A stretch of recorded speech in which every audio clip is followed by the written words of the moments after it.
Ulaşmak ihtiyaca, amaca. Hayatta kalabilmek, yaşamak, yaşatabilmek.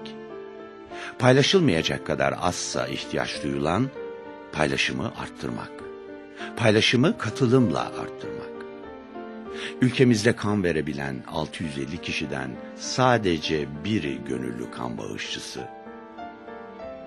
O kişi siz misiniz? Değil misiniz? Peki nasıl paylaşacağız?